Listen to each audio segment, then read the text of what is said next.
जो भी लोग ओशो के बारे में पढ़ते हैं, जानते हैं, वो एक चीज़ बहुत अक्सर कहते हैं कि Osho is full of contradictions.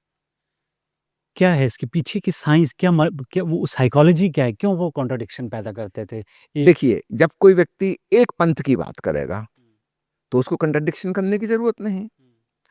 मान लो महावीर हैं, उनके पहले 23 तीर्थंकर हो चुके थे, लेकिन वो जो धारा चल रही थी, जो विचार श्रृंखला, जो पद्धति, ध्यान की साधना की पद्धति चल रही थी, महावीर उसी को रिप्रेजेंट कर रहे हैं।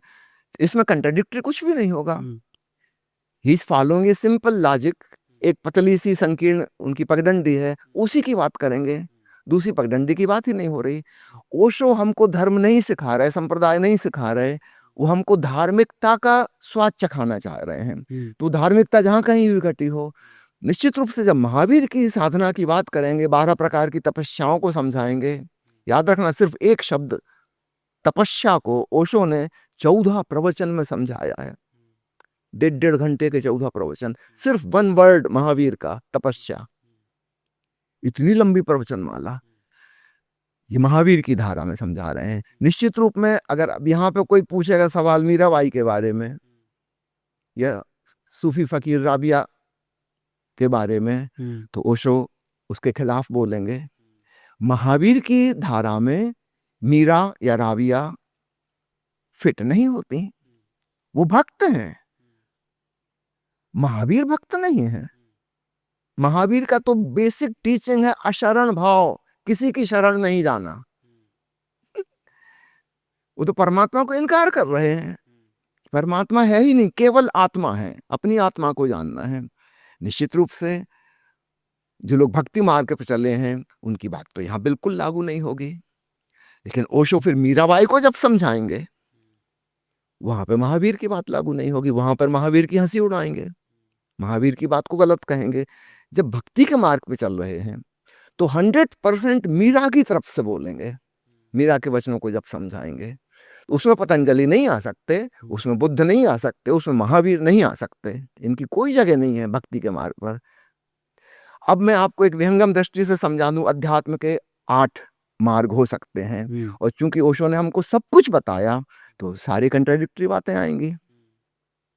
एक आदमी अगर सिर्फ बैलगाड़ी पे चलता है, तो वो बैलगाड़ी का ही वर्णन करता है और कहता है कि यही एकमात्र वाहन है जाने का, हुँ, तो हमको उसकी बातों में कोई कंट्राडिक्शन नहीं लगेगा। हुँ, जब वो जो कहते हैं कि हवाई जहाज से भी पहुंच सकते हो, साइकिल से भी जा सकते हो, पैदल भी जा सकते हो, पानी के जहाज से भी जा सकते हो, हुँ, पतवार चला के छोटी नाव में भी जा सकते हो, घुड़सवारी से भी जा सकते हो, और सुनो, कहीं ना जाओ, यहीं खड़े रहो, तो यहाँ भी वो घटना हो सकती, कहीं जाने की जरूरत नहीं, तुम जहाँ हो वहीं परमात्मा है। अब ये सारी बातें कंट्राडिक्टरी हो गई। निश्चित रूप से वाहन अलग अलग हैं। हुँ, आप हवाई जहाज में बैठ के ही नहीं पूछ सकते कि वो बैल कहाँ जुते हैं। भाई हवाई जहाज में बैल नहीं जुतते, है ना। वहां पे कोई मैचिंग नहीं है उसकी, और ना ही आप नाव में बैठ के पूछते हैं बैलगाड़ी के बारे में, है ना। बिल्कुल सही। घोड़े पे बैठ के आप नहीं पूछोगे पतवार कहाँ है भाई घोड़े की, बिना पतवार के कैसे चलेगा। वो नाव में चलती थी पतवार, घोड़े पे नहीं चलती पतवार। तो हर वाहन का अपना अपना सिस्टम है, अपने आप में परिपूर्ण, हुँ, है ना। लेकिन ओशो के पहले जो लोग हुए, उन्होंने एकांगी मार्ग की चर्चा की, तो उनकी बात में कोई कंट्राडिक्शन नहीं होगा। अगर वो नाव की बात कर रहे हैं, तो सिर्फ नाव की ही बात कर रहे हैं। अन्य को वो मना कर देते हैं कि वो मार्ग ही नहीं है, एक लौता मार्ग यही है जिससे मैं पहुंचा हूं। और वो ठीक कह रहे हैं, वो पहुंचे हैं उसी से, वो नाव से ही उस पार पहुंचे थे, तो नाव की बात बता रहे हैं। ओशो ऐसे पहले व्यक्ति हैं जिन्होंने मंजिल पे पहुंचने के बाद पुनः अन्य मार्गों से चल के देखा, अन्य वाहनों का उपयोग करके देखा। इसकी कोई जरूरत नहीं थी।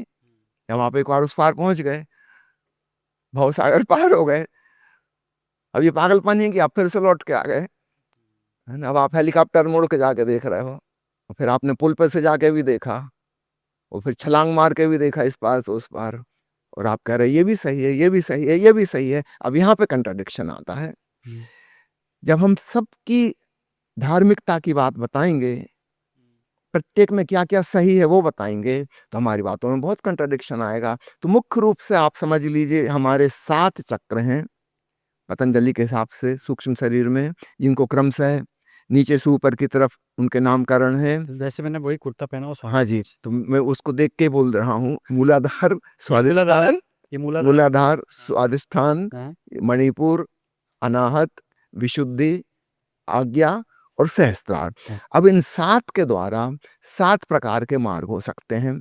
ये बात पहले कभी किसी ने नहीं बताई थी। मूलाधार हमारे शरीर के स्वास्थ्य का रक्षक है। हमें जो ताकत है, भूख लगती है, प्यास लगती है, हम भोजन करते हैं, शरीर की रक्षा करते हैं, मांसपेशियां बढ़ती हैं, हम स्वस्थ होते हैं। मूलाधार का फंक्शन है। अब इसमें 2 हिस्से हम कर सकते हैं अपने भौतिक काया, फिजिकल बॉडी के, जिसको अन्नमय कोश कहते हैं उपनिषद में। एक इसका है कर्मेंद्रियां, हमारे हाथ पैर हैं, हम कुछ क्रियाकलाप करते हैं। दूसरी है हमारी ज्ञानेंद्रियां। तो कर्मेंद्रियों के द्वारा कुछ आउटपुट होता है ना, और ज्ञानेंद्रियों के द्वारा इंफॉर्मेशन भीतर जाती है, इनपुट होता है। यहाँ से 2 मार्ग बन सकते हैं। एक है अपने कर्म के प्रति जब हम साक्षी हो जाएंगे, होशपूर्ण हो जाएंगे, इसका नाम है कर्मयोग। दूसरा है जब हम अपनी ज्ञानेंद्रियों से प्राप्त संवेदनाओं के प्रति साक्षी हो जाएंगे, इसका नाम है तंत्र की साधना। बिल्कुल अलग है। अपनी इंद्रियों को नष्ट नहीं करना है और प्रखर करना है, उनकी सेंसिटिविटी को बढ़ाना है, उसमें होश को जोड़ना है। धीरे धीरे हम उसके साक्षी हो जाएंगे और हमको लगेगा कि मैं दूर हूं देखने वाला, ये मेरा हाथ मूव कर रहा है, हाथ का कर्म है, मैं अपने कर्म को दूर से देख सकता हूं। तब पता चलता है कि मैं करता नहीं हूं, मैं दृष्टा हूं। ठीक इसी प्रकार मैं भोजन कर रहा हूं और जीभ को स्वाद आ रहा है और इसकी इंफॉर्मेशन ब्रेन को मिल रही है और मैं दूर से इसको जान रहा हूं, तब मुझे पता चलता है कि मैं भोगता नहीं हूं, मैं भोग करने वाला नहीं हूं, भोग हो रहा है, मैं इसको जान रहा हूं, मैं उसका दृष्टा हूं। I am just a witness. तो एक मार्ग हो गया कर्मयोग, दूसरा मार्ग हो गया तंत्र की साधना। तो भगवान शिव की तंत्र साधना की हमने जिक्र किया, विज्ञान भैरव तंत्र, वो 112 विधियां अपनी इंद्रियों को संवेदनशील बनाने की विधियां हैं। अब आता है इसके ऊपर का चक्र, जिससे हमारे भावनाएं जुड़ी हुई है ना। भावनाएं से भाव शरीर जुड़ा हुआ है, जिसको हम इथरिक बॉडी या भाव शरीर या इमोशनल बॉडी कहते हैं। इन भावनाओं में 2 प्रकार की भावनाएं हैं, दुर्भावनाएं और सद्भावनाएं। हम सब जानते हैं हमारे भीतर क्रोध है, हिंसा है, ईर्ष्या है, द्वेष है, जलन है, प्रतियोगिता है, ये नेगेटिव फीलिंग्स हैं। और इसके विपरीत हमारे भीतर पॉजिटिव फीलिंग्स भी हैं, मित्रता की भावना है, प्रेम है, दया है, क्षमा है, करुणा है, ममता है, एक भाईचारे की भावना है, पॉजिटिव चीजें भी हैं। समाज में नेगेटिव चीजों को तो उभारने का खूब अवसर मिलता है, पॉजिटिव फीलिंग्स को उभारने का अवसर नहीं मिलता।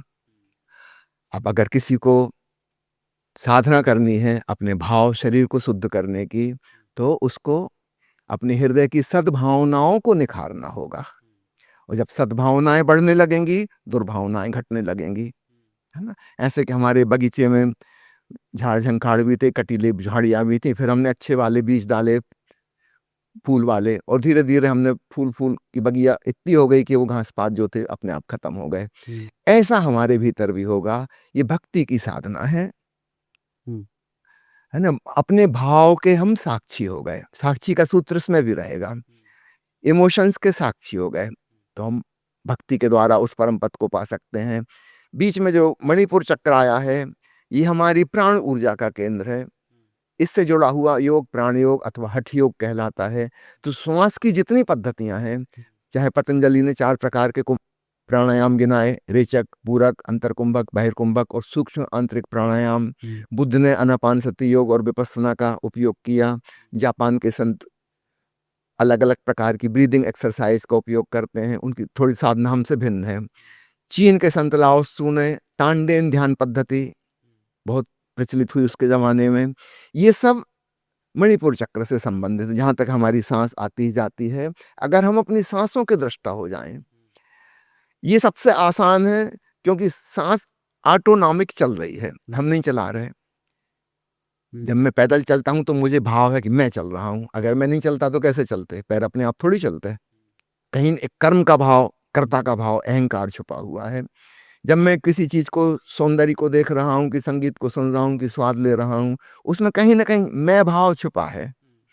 मेरे बिना ये कैसे होता? है ना? साँस में मैं भाव अटैच्ड नहीं है। हम कुछ नहीं कर रहे हैं, साँस तो चल रही है। अब तुम कहो प्रकृति चला रही, कि कहो परमात्मा चला रहा है। It is an autonomic function. जैसे हृदय अपने आप धड़क रहा है, रक्त परिवहन अपने आप हो रहा है, भोजन पाचन अपने आप हो रहा है। हम तो नहीं कर रहे जानबूझ के कुछ। तो सांस अपने आप चल रही है, यहाँ तक कि नींद में भी चलती है। तो इसके साक्षी होना बहुत सरल है। तो कर्मयोग, भक्ति योग, तंत्र साधना, इससे भी ज्यादा आसान है श्वास की साधना। इसको हठ योग के अंतर्गत हम काउंट करते हैं, क्योंकि सांस तो अपने आप चल रही, हम चुपचाप देखते रहो, और तो कुछ करना नहीं है। तो देखने वाले हम उसके हो गए, दृष्टा हो गए, हम दृष्टा चैतन्य में पहुंच गए सांस के माध्यम से। यह सरलतम साधना है। और ओशो ने कहा है कि आज तक इस पृथ्वी पर जितने लोग परम ज्ञान को उपलब्ध हुए हैं, उनमें से सबसे बड़ी गिनती श्वास के दृष्टा विपස්සना ध्यान विधि वालों की है। अब हम आते हैं और ऊपर के चक्र, ज्ञान का चक्र, विचारों का विशुद्धि चक्र। विचार के दृष्टा होना थोड़ा सा कठिन है ना, क्योंकि विचारों की इतनी ज्यादा भीड़ है, वो बेहोशी में चल रहे हैं। जैसे रात को सपने चलते हैं बेहोशी में, हम बेहोश हैं तो हम उसमें कुछ कर ही नहीं सकते। हम चाहें कि सपने को बदल दें तो हम बदल नहीं सकते। हम चाहें सपना बंद हो जाए, हमारे चाहने से नहीं होगा। हम चाहें दूसरा सपना देखें तो हमारे चाहने से नहीं होगा, क्योंकि हम खुद ही मूर्छित हैं। ऐसे ही हमारी आंखें तो खुली हैं दिन के समय,